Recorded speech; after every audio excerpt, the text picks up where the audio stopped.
It's hard to put your finger on it, to describe where the feeling comes from. It's not so much about watching your team win, but watching their team lose. It's pure passion, a sense of belonging, a cause to fight for. It's a rivalry that transcends borders. This derby was born in Madrid, but it will come alive in New York. The Madrid Derby. Champions meet here. Welcome to our soccer and racism panel and conversation. My name is Mark Wright from ESPN's The Undefeated, and you'll hear more about our distinguished panelists that we have here. But first of all, it's an awesome opportunity for me personally to be here. So I appreciate the 4 other people who turned down the request initially to do this. So it's an honor, and thanks to Aaron and Ben and the entire ICC Irrelevant Sports Group crew for inviting me down. You know, just candidly, it's really smart of RSG to have this conversation during these 3 days of celebration. But not only is it when we prep for this panel, one of the key points they wanted to get across is, yes, we want to increase our presence soccer here in this country, but it's important for us to think of ourselves being relevant in ICC, as thought leaders with every conversation within the game. And soccer and racism and how players of color, particularly black players, are treated on the pitch is an ugly conversation. It's not a pretty conversation to have, but it's a necessary conversation to have. And props to them for, you know what, fitting it in during these 3 days of celebration. So we'll give them a round of applause for that. This conversation around race and sports is the lifeblood of ESPN's The Undefeated, where I work. And shout out to my sports editor, Matt Wong, who's here as part of my cheering section. Wave to the people, Matt. I have a couple people planning in the audience to cheer for me if this doesn't really go well. The other one there is my good friend Chris Noble from ESPN The Magazine. Chris, wave to the people. It makes me comfortable. You know, somebody told LeBron James to just shut up and dribble. And when he decided to talk about politics or anything outside of basketball. And that comment offended us. And I'm hoping it offends you as well, because nobody wants to be put in a box. So, you know, we're streaming live, I'm told, so everybody sit up straight and smile. The conversation is going to be good, and I told my panelists earlier today, this will be the easiest thing you do all day. I'm holding to that, all right? When we started prepping for, actually, let's jump into this. We're all family here, so we know each other on the panel, but I think it's important to highlight some key points about their careers so we're all reminded about how awesome these 3 people are, all right? So hold your applause to the end and allow me to read from my screen because I don't want to get it wrong.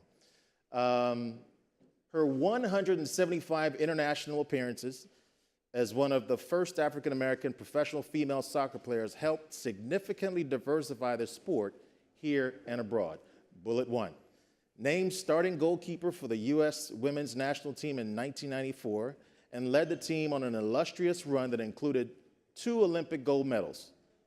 2, in the 1999 FIFA World Cup Championship, she represented one of the most seminal moments in American athletic history. She made the iconic shootout save that carried the U.S. to victory. You guys remember that? And she pioneered the first paid professional women's soccer league as a founding player in 2001. As captain of the Atlanta Beat, she competed in 2 WUSA championships. And last, there are many more. But in last for today, in 2017, she was inducted into the National Soccer Hall of Fame. Next, as a mainstay for the U.S. men's national team from 92 to 2005, he started his professional career in England with Premier League team Coventry City. He is one of a significant group of American national team stars who returned from overseas to aid a new upstart league we now know as Major League Soccer. Starting in 1996, he began a 12-year run with the LA Galaxy. He is, and I'll slow down my roll here, the all-time leader for the U.S. men's national team with caps with 164, and a member of the National Soccer Hall of Fame. Next, he is a standout former footballer who, as a dual national citizen, played for both England and his native Trinidad and Tobago, making history as the starting goalkeeper on the TNT national team's first ever World Cup match in 2006. in the 2006 FIFA World Cup. He is also first member of the Trinidad and Tobago World Cup squad to be inducted in his country's Sporting Hall of Fame. He has played in over 400 games in combined league and national team competition during a 15-year career, the vast majority in the Premier League as a goalkeeper for Newcastle, West Ham, Reading, and Portsmouth. When I tell you we have some studs on the stage today, I need you to put your hands together for Brianna Scurry, Kobe Jones, and Shaka Hislop.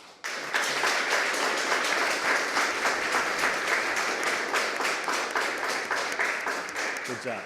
So as we started doing research for this panel, it's sad to say that I didn't have to look very long to find incidents of players being treated poorly. Just 2 days ago, in a Euro 2020 qualifier between England and Montenegro, racist chants were hurled at several Black England players, including Danny Rose. I'm going to pass the microphone to Shaka first, who played in England for 15 years. And as a goalkeeper, you're vulnerable anyway. You're standing in the same spot. You have fans behind you. Give us a little bit of your perspective, first on what happened on Tuesday, and based on your experience, what you experienced. Well, based on what happened on Tuesday, again, I think it's been prevalent in football, particularly in Eastern European football, for far too long. I don't feel the authorities, be it UEFA or FIFA, have done a good enough job in ensuring that players of color, players from different countries and different nationalities can feel safe and protected in all the stadiums under their remit. And as much as I mentioned UEFA and FIFA here, I think every single confederation in world football is guilty of the same. I'm sure we'll get into some of those issues and what may be some of the possible solutions as far as that goes. In terms of my own experience, I don't know about Kobe and Brianna, but for me, and it's easy to see as a player that, especially as a goalkeeper, that you're standing there with little else to do but listen to what's said to you from fans who are standing sometimes no more than 20 feet away from you. In my experience, it's the exact opposite. You're so focused on what's happening in front of you, you don't hear what's going on around you. And as a result, you don't feel as threatened. I think there's also a certain sense of security when you're on the field. I've been to games where my wife and family have come along, and I have been more concerned about their own safety in the stands than my own, when I might be a whole lot closer to some of these fans who are saying some of the things that they say. So it's, in terms of my own experience and how it overlaps on what we've seen here, is I think the players have continued to do incredible work in how they deal with these situations, but we have to also recognize that that's not their job. There are people in positions who are supposed to monitor and supposed to do things and make football stadia safe spaces that they aren't. That's not the player's job to be doing. Brian, do you want to speak to that? Talk about your own experience as well. And is it different in the women's game at all? I believe it's definitely different in the women's game. For me, as a goalkeeper as well, you're isolated, you're out there pretty much by yourself at the end, and you are, at the mercy of whoever wants to say whatever to you. But similar to Shaka, my experience has been, I don't recall anyone ever saying anything to me because I am so very focused on what's going on the pitch. And over the years, for women's teams, particularly in overseas countries and different places, we didn't have a ton of fans that were in my ear in the first place. And during Women's World Cups and whatnot, Olympic Games, it was pro-USA fans for the most part. And so I think the environment has changed. If you were to ask goalkeepers now, possibly, AD, who's an African-American goalkeeper for the women's national team now, it may be different. But during my tenure, my 14 years of playing, I didn't have a whole lot of issues. I will say this, though, about the situation that happened a couple days ago. I agree with Shaka that it's not a player's responsibility to even have to step up and say something, but I do believe that it's a player like Raheem Sterling, who is so highly visible, who is such a a fantastic talent who has a platform that can be used for something, and that if he feels that he is called to do that and is able to do that and has the courage, that he by all means become the face of racism, getting rid of it in soccer, because it seems to me that the only time that it's really addressed or really in the forefront of everybody's mind is when something bad happens. The rest, 99% of the time, no one's really talking about it, and it's still happening. So I think if a player like Sterling, who can firsthand account of it and the passion he has about how he doesn't care about it, doesn't think it's right, can be someone who possibly can change the situation and change dialogue. Kobe, I'll bring you in here, but for the audience, I'll read a quote from Sterling in response to Tuesday's incident. He said, and I quote, "This stadium holds 15,000 people. The punishment should be whatever nation it is. If your fans are chanting racist abuse, then it should be the whole stadium, and so no one can come and watch. When the ban is lifted, the fans will think twice. They all love football. They all want to come and watch their nation, so we'll make them think twice before doing something silly like that." Kobe, do you believe that that's a viable solution? Look, I don't think that can be the solution. I think it can be part of the solution. I think we're talking about a bigger problem here, a grander problem that doesn't just happen on the field. This happens at the home as well. It's in the cultural, it's a cultural issue. But when you do talk about banning the actual fans from going to the games, I think that's important, because I think that will have an effect, because you make the fans police themselves. And if those people become pariahs amongst their own group because they can't go watch a game, then yes, there will be some changes happening. They will self-police and make sure that those comments aren't said. Make sure that they don't react and do things in a certain way that can affect, the individuals that are on the field.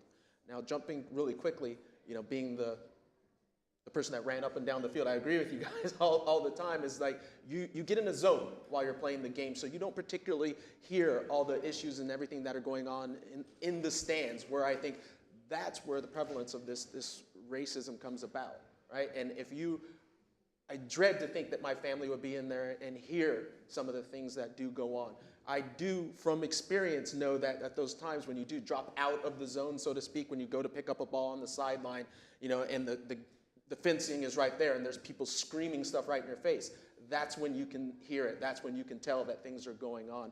And that's where policing, self-policing is extremely important, where people can step in and make sure in those moments that the players don't have to deal with that. Kobe, I'm going to stay with you. You've been candid about your own experiences. You were quoted in The Guardian in 2017. You said, "I remember parents telling my parents, quote, 'Why is he playing soccer? Why do we have a black kid playing soccer? They already got all the other sports. Why are they coming into this one?'" So that, for you, that was youth soccer. That was an eternity ago. How is it that we've come, not an eternity. Not an eternity ago, man. Not an eternity. That was a few summers ago. How is it that we've come from then, a few summers ago, to this point where we're still having this conversation? And hopefully, next year when we have our 3-day rollout with Relevant and ICC, we'll have a different panel. How is it that we've come this far, from your experience, based on your experience of the youth soccer, that we're here again? Well, for one, I don't think racism is something that we have overcome. I don't think it's something that stops. I think it's something that is a continuous job that we have to continue fighting against it. Given that eternity ago, in the 70s, when I was growing up playing the game, yeah, it was an issue then. Especially in the United States, it was considered, a suburban sport. And for me, being part of one of the few black families in this suburban area, I stood out. I can tell you there's maybe 2 other black kids that I was playing with in the whole community that I grew up in. So I stood out. So yes, I did grow up with a lot of comments like the one that you just said. And as a kid, it's difficult to deal with. You always have to thank your parents for helping you overcome those different issues. But it was going on in the 70s in racism. It was going on in the 80s, 90s, 2000s. It's still going on now as we see. It's something that we have to continue to address and continue to fight. The moment that you stop, that's when all of a sudden it becomes okay again, and it is the certain issue, something that happens that we see that Raheem Sterling gets, abused. Now it's thrown into the limelight again.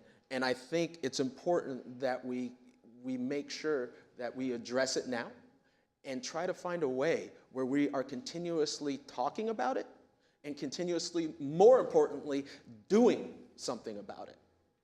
Excellent. So this isn't something that we've heard about on the American soccer scene. Black players, players of color being racially abused. It's not something that we've heard about in this country. But starting this summer, we're about to have some of the biggest teams from Europe come here and play. We certainly hope nothing like that surfaces here. But what would you say, starting with you, Brianna, what would you say to the good folks at ICC and Relevant in terms of being prepared, being mindful, and should something like this happen, what course of action might they take swiftly? My suggestion would be, if something like this does occur, to take the issue seriously, to get out in front of it and not act like it didn't happen. That's the worst thing you can do. Usually the problem isn't the thing, it's the cover-up of the thing. So if something like that occurs, in whatever team it is and whatever city it is, have to address it immediately. And maybe it's obviously it would be difficult to ban the fans, since both the teams are away teams essentially. It would be hard to do that, and it would be a difficult thing to explain to the fans as to why they can't go to a game. But I think what needs to happen is it needs to get out there. They need to have some kind of mechanism where they can do some enforcement. Like Hobie was saying, the issue with racism is that people who do nothing and hear it and it's like, oh, they shuck it off, they just let it roll off, and they're, oh, very funny, ha ha ha. No, it's not funny. It's not something that needs to roll off. People need to address it and say, hey, you know what, that's not okay here. And then over time, people get self-police. So I think Relevant needs to really make sure that they are out front, they have signage, maybe no racism, something like that, where people know that these folks are serious about this. Just to add to Brianna's point, and I couldn't agree more, especially given the dynamics of the ICC tournament. You've got two what is effectively away teams playing on a neutral ground in a tournament that doesn't really own the stadia or responsible for policing it. But I continue to believe, and as much as we discuss the issues of racism, how long it's been a part of this sport, and how at times it feels as though we've made very little progress, I also believe that education is a huge part of getting on top of the issue. There's no magic pill to curing racism, either in sport or in our communities. But education, I feel, plays a big role in going forward. So to your point, what can ICC do? As Brianna rightly pointed out, get in front of it. Make addressing racism and racism in sports a part of what they do, a part of who they are, starting with having panels and having discussions exactly like this. I think this is an outstanding first step that I certainly haven't seen anybody take, and certainly not in this manner and in this space and to this spec. But also, how do we now take some of these conversations and put it into the laps of those fans in those various stadia? I think once you start doing that, again, ICC is honoring its responsibility to the game, a responsibility that I think we all bear. And as much as we are talking about Raheem Sterling and Kobe and some of the issues that we face at the top level of the game, we also have to be very mindful that there are young boys and girls, young men and women right now playing in community fields that are being subject to far worse abuse than we ever were, without any of the security mechanisms that we were privileged to have as professionals. Us as professionals, us at the top end of the sport, have a responsibility to them as much as anybody. It's funny, I have two sons who play. They got all their skills from their mama. And some years ago, when my senior in high school was a U14 player, he earned a PK, and before he stepped over the ball, these kids are 13. Before he stepped over the ball, a player came up to him and said, if you don't make this, your dad's not going to buy you fried chicken on the way home. And so it was like 2 days later until my son told me that. I said, what did that kid say to you? He said, he said you weren't going to buy me fried. We don't even do that, Dad. So, what the lesson I learned there is, what these kids are hearing at home and the lessons that they're being taught at home. My son didn't even realize that that might have been a comment that's a no-no. So, Yeah, no, I completely agree, and it kind of touches on what I said before. You can't go to a stadium, make a bunch of racist comments, go to a field, make a bunch of racist comments, and then go home and just say, oh, no, I'm not. You know, I just do it during the game. Yeah. You know, no, it doesn't work like that. Right. It's at home and how you conduct yourself at home and culturally as a family in your local communities, that translates, you know, into the stadium. So if we can get the education going, that's a big part, because I think the racism, it's an ignorance. It's an ignorance of others and a denial of how others live their lives just because of the way they look, you know, just because of their race. That's absolutely atrocious. And I think if we get to the level, and I know Relevant in the ICC is doing this, where we start bringing different communities together and interacting with one another, I found it's hard to be prejudiced, racist against others when you realize that we all have the same wants and needs. You realize that they're the same goals, and then you start having more acceptance. Told you this panel would be good, right? I told you, right? I warned you at the front.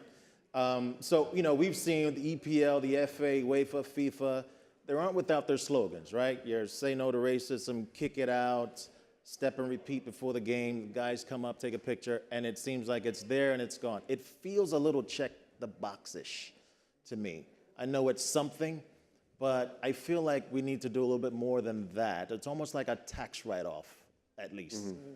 Yeah, let me just say, I have no problem with those checks in those boxes. You just have to check a whole lot more boxes. I think that is, again, a part of the protocol in addressing racism within the game. Make sure and send those messages. I also believe that in terms of policing the game, for instance, you mentioned the incident recently with Danny Rose, England against Montenegro. We can talk about Raheem Sterling at Stamford Bridge with the Chelsea fans. And as you mentioned off the top, Mark, there's any list of incidents that we can call on as an example. I also feel that now moving on from the signage, from the slogans, you have to be prepared to say to either your member clubs or your member associations in terms of confederations, that if you don't abide by what we believe is a standard that we hold the game to, we are going to take very strong action on you. And we've spoken long and hard about, well, what those actions are, and you mentioned with Kobe about closing stadium or closing parts of stadium. I am all for it, but again, that just checks another box. Now, in my opinion, let's use Montenegro as an example because it's most recent. I think UEFA now have a responsibility to come down very heavy on Montenegro, very heavy. You may say, well, it was just a small section of the fans. It's a loud minority. It's a loud minority. Again, I don't think there's any excusing a silent majority anymore, not in today's climate. But you can then say to the Montenegro FA and I know I'm speaking hypothetically here, and I know different countries have different laws and different ceilings on what you can do, but I'm just going to throw some figures out here. Let's say you say to Montenegro, you have to close this half of your stadium for your next home game. I am going to fine you 500,000 euros or whatever it is. I'll suspend that fine. 250,000 of that is for you to go after the perpetrators. If you go after them and they are fined and they are punished to the maximum allowable to whatever your legal system dictates, I'll back off that 250. The other 250,000, you have a choice of either you pay it or you invest 150,000 into anti-racism information and education for your fan base. And you have to detail how that works. Again, so now, as heavy as you come down on Montenegro here, and I don't mean to just be picking on Montenegro, I hope you understand, but that's the most recent example, they can lessen the burden to them by taking the appropriate steps in addressing those issues. So there's no magic pill to solving racism within football, but again, I think we have to tick every single box, and just by ticking one or two, is not good enough and is not going to get the kind of results that I think the game needs and deserves. Brian? I think when it comes to enforcement, which is what needs to occur here, you almost have to overdo it intentionally. You have to push the needle way too far so that people essentially freak out about it. I can't believe you're fining the team and making all those things that Shaka said, make that public so that every fan of that team knows the team got smashed because of these few people. And if you bring these people to justice, you will help the team and all these things. You really have to go. Maybe you take points away if there's a point there, or if not, something. Like you have to go too far, essentially, in order to self-correct. And then you bring it back some. But what's going on now is not helping. It's not solving the issue. In our country here, if anything, racism is heightened. There's more hate crimes, there's more issues. For example, that game against Chelsea, Raheem Sterling, if he's playing for Chelsea, it's one thing.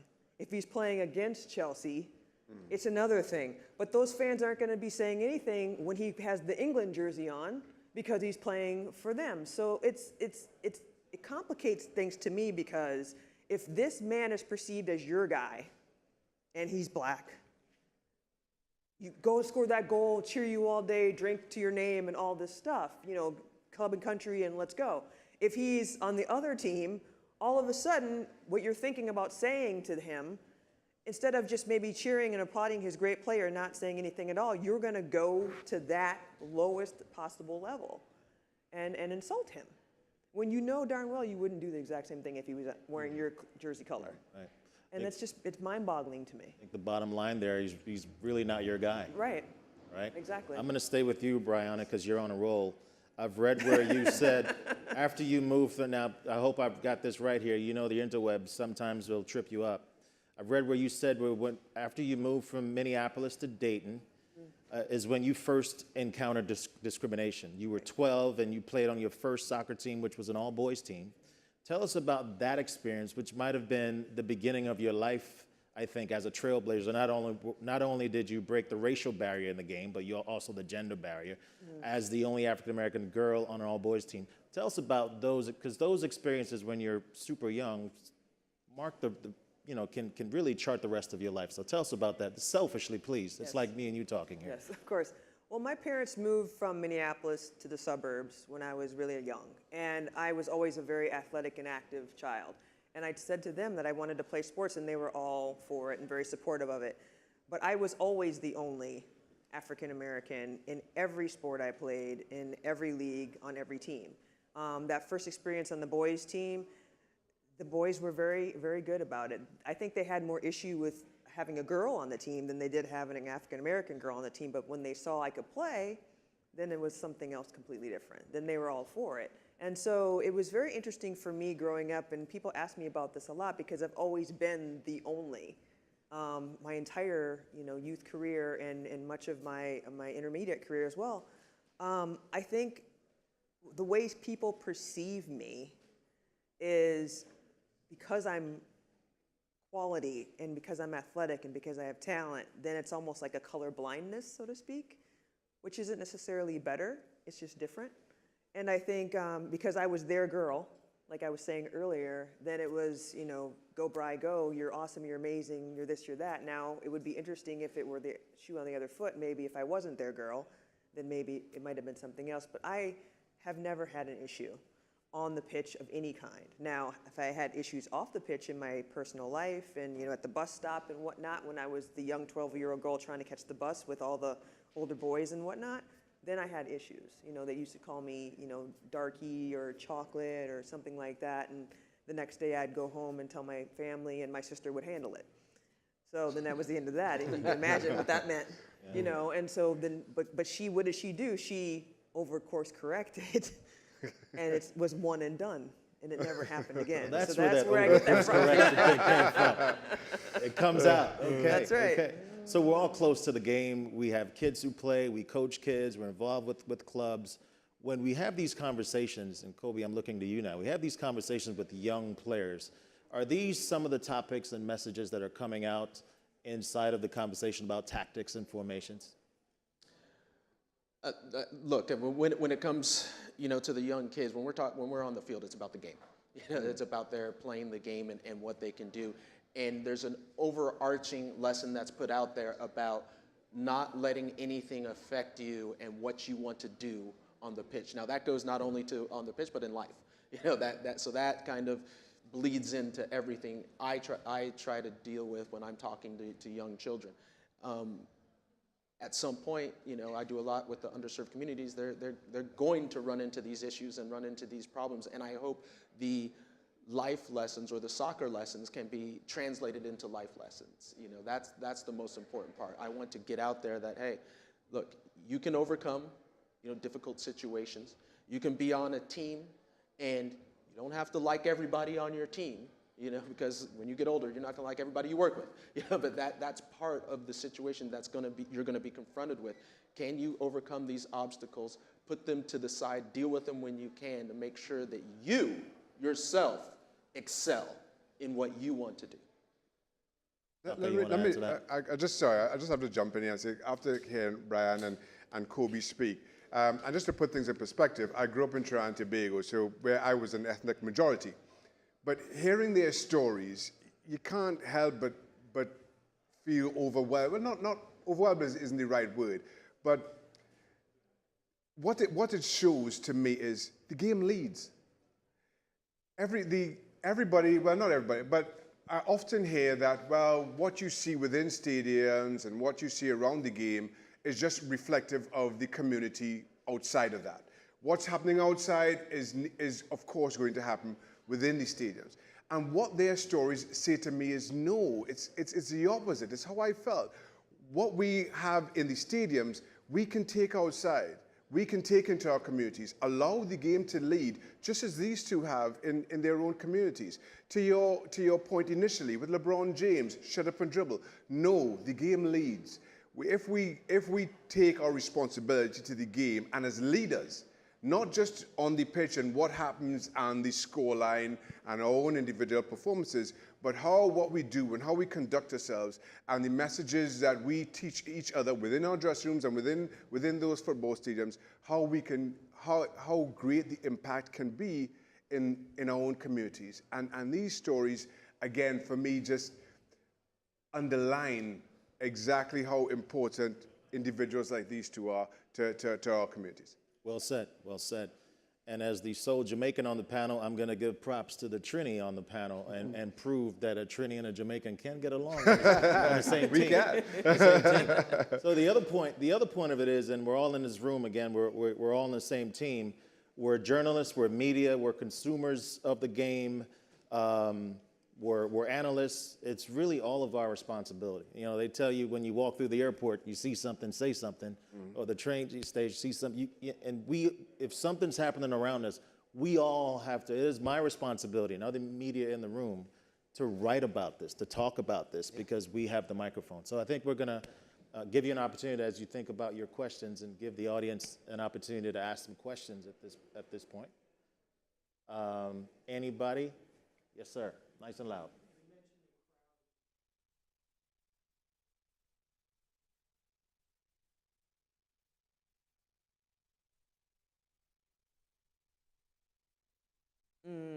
I personally haven't heard any, but I wouldn't be surprised if there has Hold your been. answer, Brian. I'm gonna have you ask the question again, and I'll repeat it. Because go ahead, go again.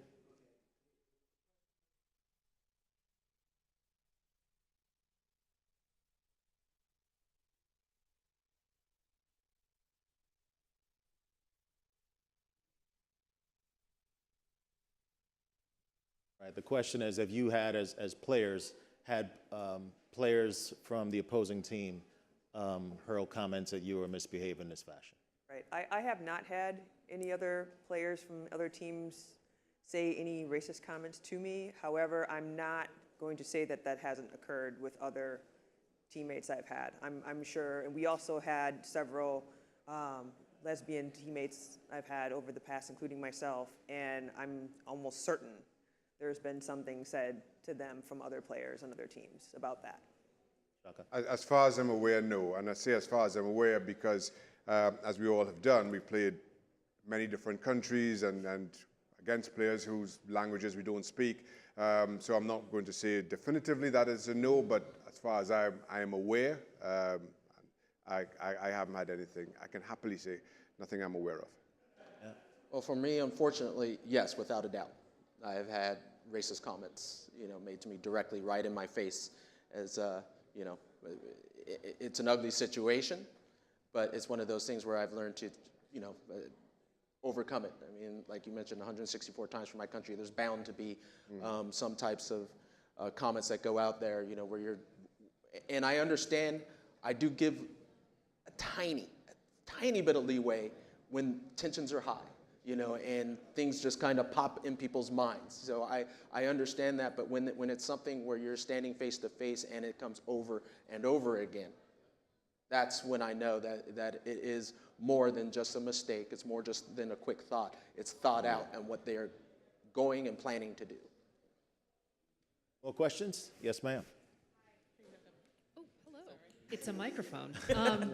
Yeah, we know a lot more now, I think, about inherent bias in media coverage than we did, 20 years ago. Do you all see a difference in the way that players of color are covered now and the way that they're spoken about in broadcasts, and whether or not that makes a difference? I'll answer that, Yes, and yes. I think there was a recent incident after Raheem Sterling and his abuse, the abuse that he was subject to at Stamford Bridge. He made the comment and he called on the press and spoke about them and their inadvertent bias. And what he did was very well done. He posted on one of his social media accounts two stories written about two players, one white, one black, both 20 years old, both breaking in to the first team at Manchester City. The white player bought his mother a house, and it was, all praises, what a good son basically he was.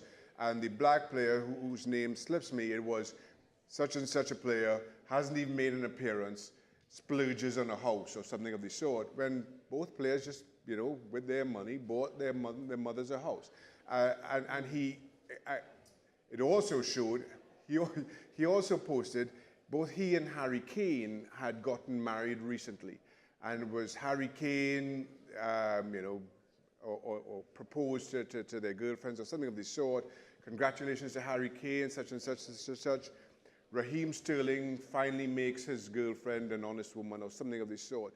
And it just showed how the exact same story about players, not the only difference is the colors of their skin and how it was portrayed in the media.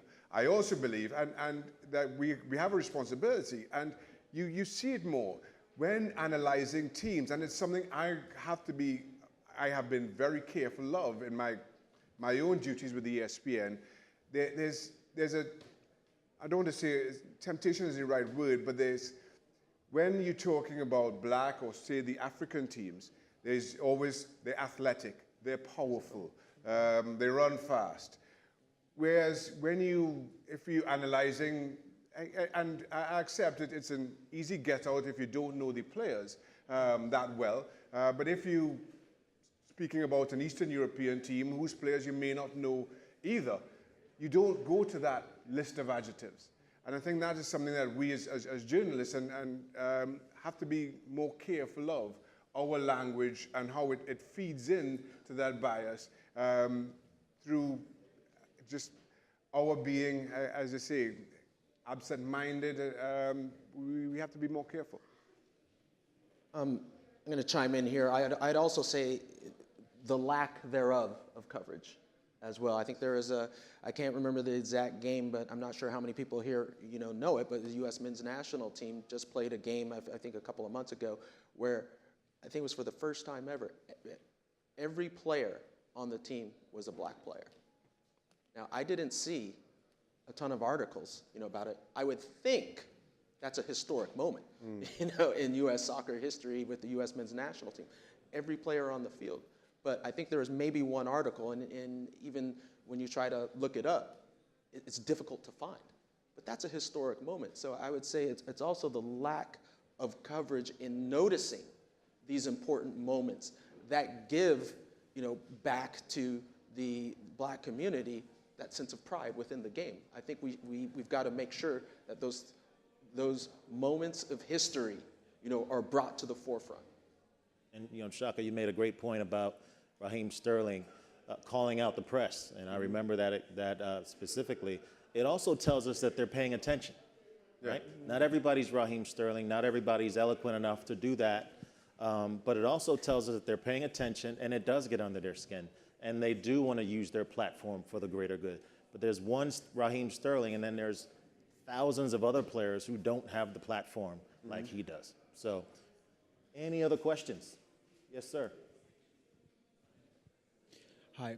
Has there been any acts of racism towards all three of you, that have been so violent as for you to question the club you play for, the team you play for, or even question playing the sport itself? And how did you deal with it? Maybe, Kobe, you can start that one since you had a specific example that you recall.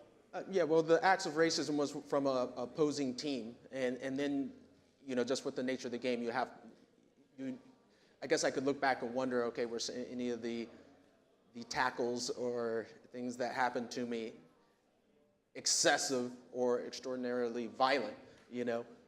I tend to think so. That's the nature of it. But I hope and pray that it wasn't due to race. But when you have those confrontations, you tend to think that maybe there was a little bit of that involved. It's never gotten to the point for me that I'm going to let a moment or an act of racism stop me from doing what I'm going to do, where I'm going to stop playing the game that I love.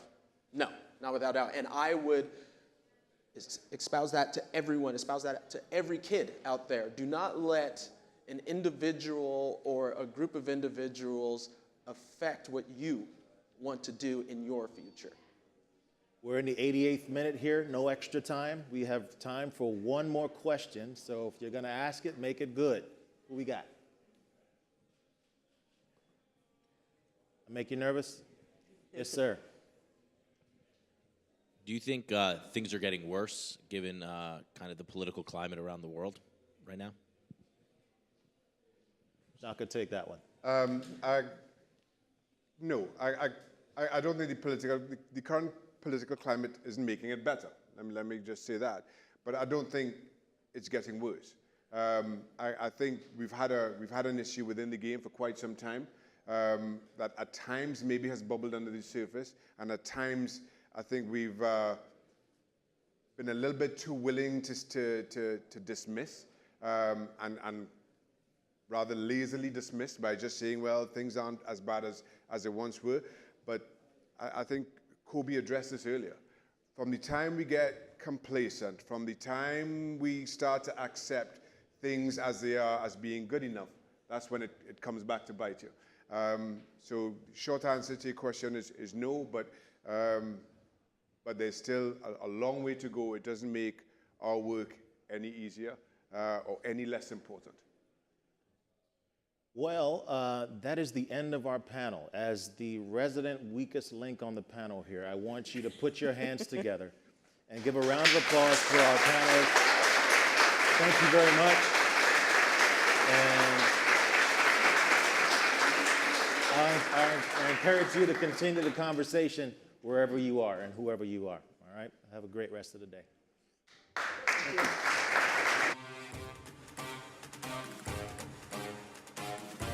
It's hard to put your finger on it, to describe where the feeling comes from.